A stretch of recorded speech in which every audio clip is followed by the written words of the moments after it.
Guys welcome back to my channel Akshara vlogs. ఇక late పోతాన్నమాట మేము మిరపకాయలు తేయడానికి ఐబీకి పోతాన్నాం. మా బెల్లంపల్లి నుంచి దగ్గర ఉంటుంది అన్నమాట. మా కారపొడి అయిపోయింది, అందుకోసమని మమ్మీ మిరపకాయలు తెమ్మన్నది. అందుకోసమని ఐబీకి పోతాన్నాం మేము మిరపకాయలు తీసుకురావడానికి. నేను కూడా ఎప్పుడు పోలే అక్కడ తీసుకురావడానికి. సో ఇలా పోతాన్నా, మా డాడీ పోతాను అయితే మా డాడీ ఇవ్వండి, నేను కూడా పోతాన్నా. ఎట్లుంటుంది ఏంటిది అవన్నీ చూడ్డానికి. అక్కడికి పోయినాక చూపిస్తా. బాయ్. మేము ఐబీకి పోయేటప్పుడు మాకైతే జీడి మామిడికాయలు కనిపించినాయి, అందుకోసమని ఇక్కడ ఆపుకొని అయితే తీసుకుంటున్నాం. మేము ఇక్కడ తోట ఉన్నది, ఓన్లీ ఇళ్ళ దగ్గరనే దొరుకుతాయి జీడి మామిడికాయలు. మామిడి తోట ఉన్నది, అల్లనైతే జీడి మామిడి చెట్లు అయితే పెట్టిరు. జీడిపప్పు తీసుకొని జీడి మామిడికాయలు అయితే అమ్ముతారు మనకు. ఇప్పుడైతే కొనుక్కొని మేమైతే మార్కెట్కి అయితే పోతున్నాం. చూద్దాం ఎట్లుంటుందో. ఫస్ట్ టైం పోతాను నేనైతే. పోయేటప్పుడు లొకేషన్స్ అయితే మస్తు కనిపించినాయి. ఇప్పుడు మనం దగ్గరికి అయితే వచ్చేసినాం. కొంచెం ముందుకు పోయి రైట్ తీసుకుంటే మనకైతే మార్కెట్ వస్తుంది. చూద్దాం ఎట్లుంటుందో. ఈడికైతే వచ్చేసినాం. మా వెహికల్ని అయితే ఇక్కడ పార్కింగ్ వేసుకున్నాం బ్రిడ్జ్ కింద. కొంచెం ముందుకు పోతుంటుంది, చూద్దాం ఎట్లుంటుందో. మా డాడీ అయితే ఫుల్ పెద్దగా ఉన్నది అన్నాడు. ఈడైతే స్టార్టింగ్ బట్టలు కనిపించినాయి నాకైతే. చూద్దాం ఎట్లుంటాయో. ఈయనైతే ఫుల్ ట్రాఫిక్ ఉన్నది, బండ్లు వస్తానే పోతానే, ఏది కుదురుతుందో అర్థమైతే లేదు. పక్క నుంచే తీసుకుపోతాను బండ్లు, అంత ట్రాఫిక్ ఉన్నది. ఫస్ట్ అయితే మనం పోయి చూద్దాం ఎట్లున్నదో. మనం అయితే మిరపకాయల కోసం వచ్చినాం కాబట్టి మిరపకాయలు అయితే తీసుకుందాం. ఫస్ట్ పోయి ఎన్ని మిరపకాయలు ఉన్నాయి చూడండి, అన్ని మిరపకాయలకే ఈ లైన్ అయితే. ఈడ అమ్మేటోళ్ళు అయితే మొత్తం రాయపట్నం వాళ్ళే ఉన్నారు. మేమైతే సగం దొడ్డు మిరపకాయలు, సగం సన్న మిరపకాయలు అయితే తీసుకుంటాను. ఫుల్ ఘాట్ వస్తుంది, చుట్టుపక్కల మొత్తం మిరపకాయలే ఉన్నాయి కదా. ఫుల్ దగ్గుడు, ఫుల్ తుమ్ముడు. నేనైతే మా డాడీ అయితే కచ్చిపు కట్టుకోమన్నాడు, కానీ నేనే స్టైల్కి ఏమద్దు డాడీ అన్న. దగ్గులేసుడు తుమ్మచ్చుడు ఇలా అయితే ఎట్లుంటాను ఇంత ఘాటుకు. నేనైతే తట్టుకోలేకపోయినా. ఆడున్న 10 నిమిషాలు అయితే ఎప్పుడు బయట పడతారా అని అనుకున్నా. చుట్టుపక్కల ఇంకేమేమి ఉన్నాయని చూడడానికి అయితే పోతాను. ఇక్కడ అమ్మంది లేదు, అన్నీ అమ్ముతాను. నేనైతే మసాలాలు, డ్రెస్సులు, చెప్పులు.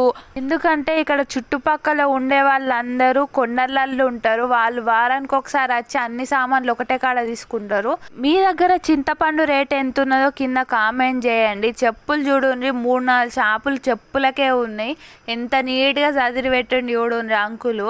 ఇక ఇంకేమేమి ఉన్నాయని చూడ్డానికి అయితే పోతాన్నాం. నాకైతే చుట్టుపక్కల మొత్తం చెప్పులే కనబడుతున్నాయి. ఇంకేమున్నాయో చూద్దాం మనం ముంగటికి పోయి. అయితే పసుపు కొమ్ములు కూడా కావాలి, అవి కూడా తీసుకుందాము. చుట్టుపక్కల ఫుల్ మంది ఉన్నారు, అందుకోసం మనం ఎక్కువ వీడియోని అయితే తీయలే. ఇప్పుడైతే కూరగాయలకే వచ్చినాం మేము, ఏమేమి ఉన్నాయని చూడ్డానికి. కూరగాయలు సపరేట్ ఉన్నాయి, మసాలాలు సపరేట్ ఉన్నాయి, చింతపండు మిరపకాయలకు అవి సపరేట్. ఇదనైతే జాతర జరిగినట్టు జరుగుతుంది. ఇంత పెద్దదైతే చూడలే. ఇంకా నేనైతే మొత్తం తీయలే వీడియో, సగమే తీసిన. ఈ మార్కెట్ అయితే నా ఫేవరెట్ స్వీట్ కార్న్ తీసుకోవడానికి అయితే వచ్చిన. 3 లైన్లు వెనుక నుంచి చూసి ఈడున్నాయని మా డాడీని అయితే తీసుకొని వచ్చిన. డాడీ నాకు ఇవి కావాలి, కొనిస్తావా లేదా అని. నేనైతే చూసినన్ని వెరైటీ కూరగాయలు ఎక్కడ చూడలే. నేను చూడని కూరగాయలు అన్ని కనిపించినాయి నాకైతే. ఇక్కడ మేకలు కూడా అమ్ముతారు. ఏమన్నా ఫంక్షన్లు అయితే ఇక్కడ నుంచే తీసుకుపోతారు చుట్టుపక్కల ఉన్న వాళ్ళందరూ. మనం తీసుకొని బండ్లకు ఎక్కినాక ఎంత ప్రశాంతంగా ఉన్నదో. ఆడున్నంతసేపు వాళ్ళు వీళ్ళు ఇట్లా మా దగ్గర కొనుండ్రి అందరు పిలుచుకుంటూనే ఉన్నారు.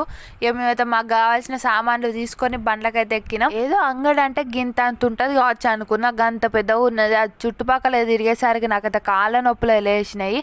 ఇక సప్పుడేకి వచ్చి బండ్లో కూకొని సప్పుడేకి వచ్చేలో ఇంటికని అయితే వెళ్తున్నాం. మేమైతే ఎంత ఖాళీ ప్లేస్ ఉన్నది చూసింది. ఇదంతా గవర్నమెంట్ ప్లేసేనట. ఇక బెల్లంపల్లికి అయితే వచ్చేసినాం మేము. ఇక్కడ ఉన్న స్టాచ్యూ అయితే ఎన్ని సంవత్సరాల నుంచి ఉంటుందో. స్ట్రేట్కి వెళ్తే కాల్టెక్స్ వెళ్తాము, అటు నుంచి బస్సులు వస్తున్నాయి కదా, అటు నుంచి పోతేనైతే బజార్కి వెళ్ళిపోతాము. విగ్రహం ఒక సైడ్దేమో శివుంది ఉంటుంది, ఇంకొక సైడ్దేమో హనుమంతుడిది ఉంటుంది. ఈ చుట్టుపక్కల బ్రిడ్జిల నుంచి చూస్తే ఈ విగ్రహం క్లారిటీగా కనిపిస్తుంది. నేనైతే గింతగానం ఉంటుందని అయితే ఎక్స్పెక్ట్ చేయలే. చిన్న ఉంటుంది కావచ్చు అంగడి అంటే అనుకున్నా, కానీ గింత పెద్దగా ఉన్నది. జాతరలు ఎట్లుంటాయో గట్లున్నది అంగడి, అంత పెద్దగా ఉన్నది. సామాన్ అయితే తీసుకున్నాం. మిరపకాయలున్న పసుపు అవి తీసుకున్నాం. మిరపకాయలు అన్నీ రాయపట్నం వల్లే అమ్ముతారు, పెద్ద పిన్నోళ్ళ సైడు.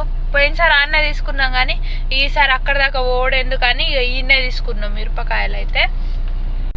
ఆ మిరపకాయలు అయితే ఘోరంగా ఆడ ఘాటు మొత్తం దగ్గచ్చుడు ఆడున్నంతసేపు. నాకైతే కంట్లల్లో పడ్డది, మొత్తం ఎర్రగా అయింది ఆడ కన్ను. ఇప్పుడు తగ్గిపోయింది, మస్తు మంట మండి. అక్కడ మీకు ఫ్లైఓవర్ కనబడుతుందా, అది ఎక్కినామంటే సీదా బజార్కి వెళ్ళిపోతాం. ఆడ నుంచే బస్ స్టాండ్కి వెళ్ళిపోతాం. ఈ బస్సులన్నీ బస్ స్టాండ్కి వెళ్ళిపోతున్నాయి. ఈ స్ట్రేట్కి వెళ్తే కాల్టెక్స్కి వెళ్ళిపోతాం. ఇది మొత్తం హైవే అన్నమాట. ఈ నుంచి డైరెక్ట్ బ్రిడ్జ్ ఎక్కితే మనమైతే మంచిర్యాలకి వెళ్ళిపోతాం. ఇక ఇంటికి రాగానే మా మమ్మీ చింతపండు ముంగట పెట్టుకున్నది. ఇక నేను ఫోన్ ఒత్తుకుంటుంటా అంటే ఫోన్ ఒత్తుడే నాకు చింతపండు ఒలిచేవుదా అని నన్ను తీసుకొచ్చి ఇక్కడ కూర్చోబెట్టింది.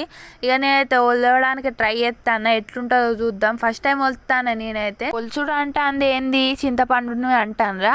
ఇదైతే కొట్టిన చింతపండే, లోపల గింజలు ఉన్న నారు ఉంటుంది కదా, దాన్ని అయితే తీసి వేరు చేసుకోవాలి. ఇప్పుడు నేనైతే అదే పని చేస్తాను.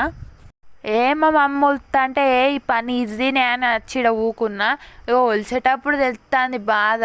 ఒక్కొక్క నార పట్టుకొని ఇగ్గుకుంటా కూర్చోవాలి. మేము చింతపండు ఒలుతా అంటే మా చిన్నగాడు వచ్చిండు. ఏం చేస్తాడు అని చూస్తే కింద పడ్డ చింతపండు మొత్తం తింటాడు.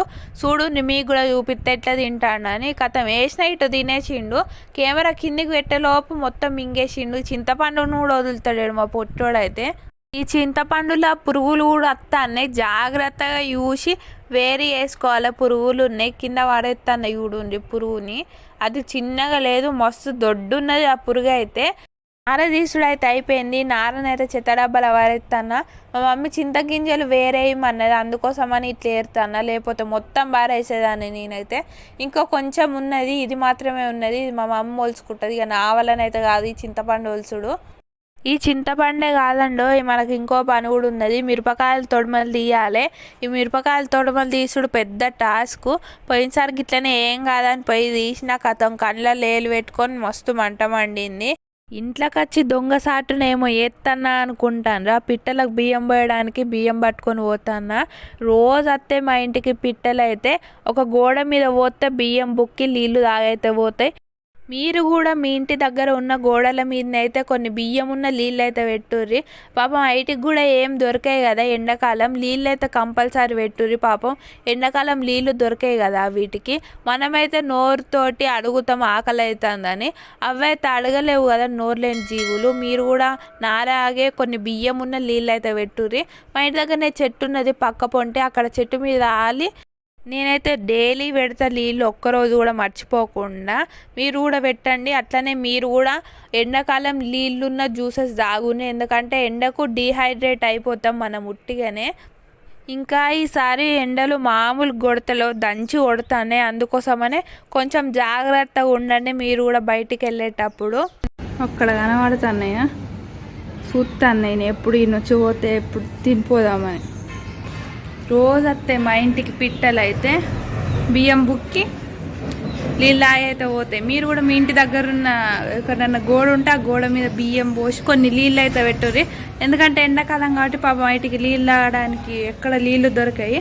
మీరు పెడితే పాపం కొంచెం అవి దూప తీరుతుంది. అంగడి చూడుర్రి మిరపకాయలు అన్నీ చూడు, సగం ఏరిర్రు సగం ఈయన పెట్టిర్రు ఉల్లారనీకి. ఆ ఇత్తులున్నాయి ఈడ మిరపకాయలు తీయని, ఈడ తొడిమలు. ఇగో ఈయనైతే చింతపండు ఉన్నది, వీటి లోపట గింజలు ఉన్నాయి. ఇదేమో ఉల్లార పెట్టింది మా మమ్మీ కొంచెం పచ్చిగా ఉన్నదని, అది మొత్తం ఏరింది. నార మొత్తం తీసేసిన వాళ్ళే. ఇగో నార చెత్త, ఇంకా సగమే ఇది, సగం ఆ డబ్బాల వాళ్ళు. ఎండాకాలం వస్తే మీరు కూడా ఇంతేనా? మిరపకాయలు తెచ్చి తోడు తీసి మిరపకాయలు పట్టించుకున్నాడు కారప్పొడి. కానీ మనం పట్టించుకునేది మంచిగా ఉంటుంది, షాపులలో ఉంటే మంచిగా ఉండదు కారప్పొడి. చింతపండు ఉన్న మిరపకాయలు పసుపు తెచ్చినాం. ఇప్పుడు చింతపండు పని ఉన్న మిరపకాయల పని ఉన్నది. చింతపండు అయితే అయిపోయింది మొత్తము. మనం కొనుక్కొచ్చుకొని మంచి తొడమల్లి ఎండబెట్టుకునే అయ్యే మంచిగా ఉంటాయి. బయట షాపులలో ఉన్నాయి మంచిగా ఉండే కదా. పసుపు మంచిగా ఉండదు, చింతపండు మంచిగా ఉండదు, కారప్పొడి కూడా అస్సలు మంచిగా ఉండదు, టేస్టే రాదు. అందుకోసమనే మేమైతే ఎండాకాలం వస్తే మాకైతే ఇదే పని, మిరపకాయలు చింతపండు వీటితోటే సరిపోతుంది మాకు సగం టైం. మీరు కూడా అంతేనా? కింద కామెంట్ చేయండి మీరు కూడా అంతే. మిరపకాయలు తొడుమలు తీసుడు అయితే అయిపోయింది. వీటిని పట్టించుకు రావాలి కదా, అదో పెద్ద టాస్క్. అందుకోసం మనం మా డాడీ ఉన్న నేను ఇద్దరం కలిసి అయితే పోతాను. ఒక సంచి ముంగట ఒక సంచి వెనక పెట్టుకొని అయితే పోతాను.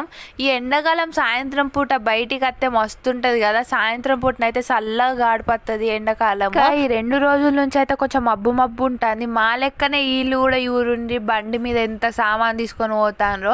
ఎటన్నా ఫంక్షన్కి వెళ్తాను కావచ్చు, ఫంక్షన్కి డెకరేషన్కి సంబంధించినవి అన్నీ తీసుకొని పోతాను. శ్రీరామ్ శ్రీరామనవమి కదా, అందుకోసమని ఇక్కడ గుళ్ళు మొత్తం డెకరేషన్ చేసిండ్రు.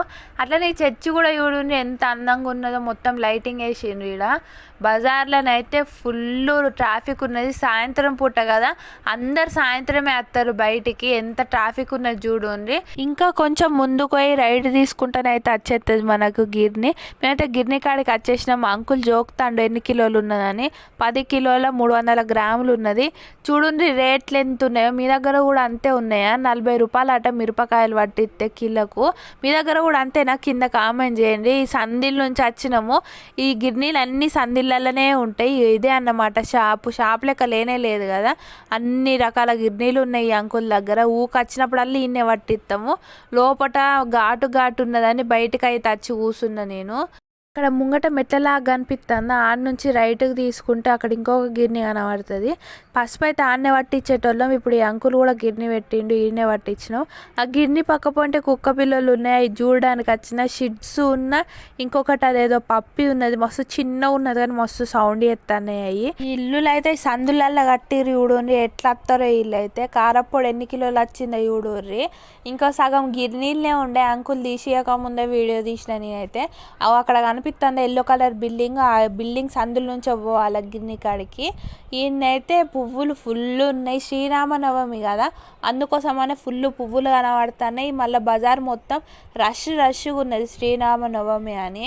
ఎంత ప్రశాంతంగా ఉందో ఇట్లా సాయంత్రం పూట బండి మీద పోతా అంటే. నాకైతే మస్తు అనిపిస్తుంది. ఇంకా మబ్బు ఉన్నది, చల్లగా గాడిపత్తుంది. 2 సంచుల నిండా మిరపకాయలు తీసుకొస్తే ఒక్క సంచడే అయింది చూడండి మిరపకాయ పొడి. నేనైతే ఇంకెంత వస్తుందో అనుకున్నా, కొంచెమే వచ్చింది. శ్రీరామనవమికి డెకరేషన్లు అయితే మస్తు నడుస్తాను. ఇదే రాముని గుడి, ఇక్కడనే చేస్తారు కళ్యాణం. ఫుల్ పెద్దగా ఉంటుంది, జాతర లెక్క చేస్తారు. అమ్మయ్య ఇంటికి అయితే వచ్చేసినాం. మొత్తానికి సంచులు తీసుకొని అయితే ఇంటికి పోతాను నేను. ఎట్లా అనిపించింది వీడియో? మీ పనులు అయిపోయినాయి? ఎండాకాలం చేసేటి మిరపకాయలు, చింతపండు అవన్నీ తెచ్చుకున్నారా లేదా కింద కామెంట్ చేయండి. మా అయితే మొత్తం అయిపోయినాయి. ఈ వీడియో నచ్చితే లైక్ చేయండి, షేర్ చేయండి, కామెంట్ చేయండి. అట్లనే సబ్స్క్రైబ్ కూడా చేసుకొని పక్కనున్న బెల్ ఐకాన్ని నొక్కితే నేను పెట్టే వీడియోలన్నీ మీకు వస్తాయి. ఆ వీడియోలు మీరు చూడవచ్చు, సరేనా? మీరు ఎక్కువ మంది సబ్స్క్రైబ్ చేసుకోకుండా చూస్తాను. అందరూ అయితే సబ్స్క్రైబ్ చేసుకోండి. బాయ్. ఇంకొక వీడియోలో కలుసుకుందాం.